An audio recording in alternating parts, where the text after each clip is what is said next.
अच्छा हुआ दुबई वाले हमें भारतीय मफादात की ऐनक लगाकर देखते थे, लेकिन अब तो बात इतनी खुल गई है कि उन्होंने असलहे की फैक्ट्रियां भी भारत के साथ मिलकर लगानी शुरू कर दी हैं। ड्रोन्स बनाए जाएंगे। ड्रोन्स के अलावा असलहा साजी जिस तरह पाकिस्तान में हो रही है, वो पाकिस्तान के मुकाबले में असलहा साजी भी इंडिया के लिए करेंगे। और सारी इन्वेस्टमेंट जो है वो दुबई ही करेगा। इसमें ज़्यादा इंडिया भी हिस्सा डालेगा, मगर ये डिफेंस में इन दोनों ने यानी भारत और दुबई ने इतना जॉइंट वेंचर कर लिया है कि अब आप किसी चीज़ को भारत और दुबई में अलग ही नहीं कर सकते।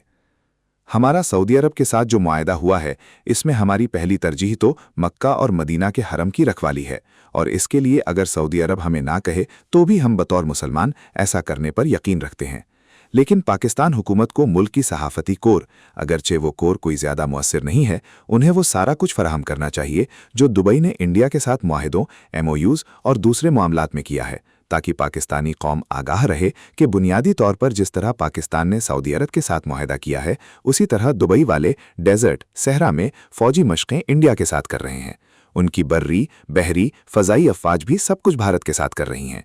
वैसे उन्हें मालूम है कि वो कहाँ खड़े हैं, और पाकिस्तान से शिकस्त खाने के बाद दोनों अपने जख्म चाटते हुए इकट्ठे हो गए हैं।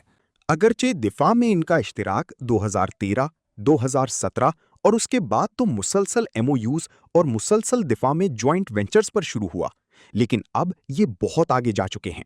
ये तो शायद समुंदर में ट्रेन भी गुजार कर ले जाएंगे दुबई तक।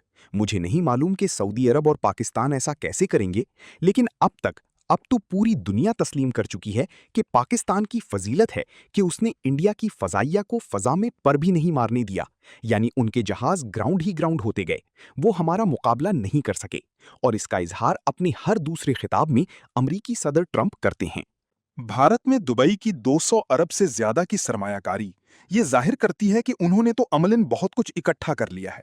और ये जो उनकी अमली कारगुजारियां हैं ना हमारे खिलाफ, यानी अगर पाकिस्तान ने सऊदी अरब से मुआहिदा किया है तो ये यहां तक चले गए हैं कि इनके स्ट्रेटेजिक मुफादात भी एक हो गए हैं।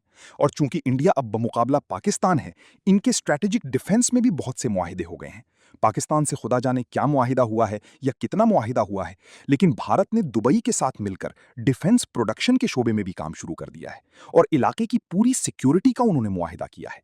इसका मतलब यह है कि हमने अभी पिछली जंग में जो साइबर वॉर में उन्हें जाम किया था, वो अपने जख्म चाट रहे हैं कि वो पाकिस्तान की तीनों मुसल्लह अफवाज को जवाब देना चाहते हैं, लेकिन वो कुछ कर नहीं सकते। हमारी फौज की इतनी बरतरी है, और सैयद आसिम मुनीर और चीफ ऑफ एयर स्टाफ और चीफ ऑफ डिफेंस स्टाफ पूरे सारे इतने आगे चले गए हैं कि भारत ने मुनासिब समझा है कि वो दुबई के साथ मिलकर काम करें, और इसके लिए वो अब जॉइंट पेट्रोलिंग का निजाम भी बना रहे हैं। मैं आपसे कोई बातें छुपा नहीं रहा, लेकिन ये एक ऐसा मौजू है जिस पर हमारी जो सहाफती कोर है, पता नहीं है या नहीं है, इस सहाफती कोर को मुसलसल इस पर काम करना चाहिए, और हमारी आईएसपीआर को अपनी सहाफती कोर को मालूमात के साथ लैस करना चाहिए। अगर हमारी सहाफती कोर मालूमात से लैस होगी तो वो बेपनाह मुकाबला कर सकेगी इंडिया और दुबई का। अगरचे हम दुबई को दुश्मन मुल्क नहीं समझते, और हम शायद अब भी मुआहिदा कर रहे हैं और कई शोबों में मिलकर काम करेंगे, लेकिन असल में दुबई और भारत ने पाकिस्तान का हर शोबे में मुकाबला करने की ठान ली है। अमेरिका ने ईरान के साथ जो कुछ किया है, उसके बाद खलीजी ममालिक जॉइंट जो होगा ना निज़ाम दिफा का, उस पर भी एक दूसरे से मिल रहे हैं, और सऊदी खास तौर पर इस पर बहुत आगे जाना चाहते हैं और अपना दिफा बहुत मजबूत बनाना चाहते हैं।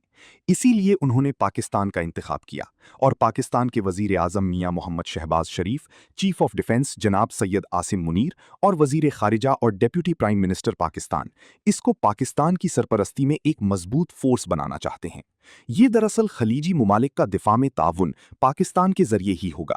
इसकी तफसीलात मैं आपको अगले 24-48 घंटे में इंशाअल्लाह तफसील से बताऊंगा।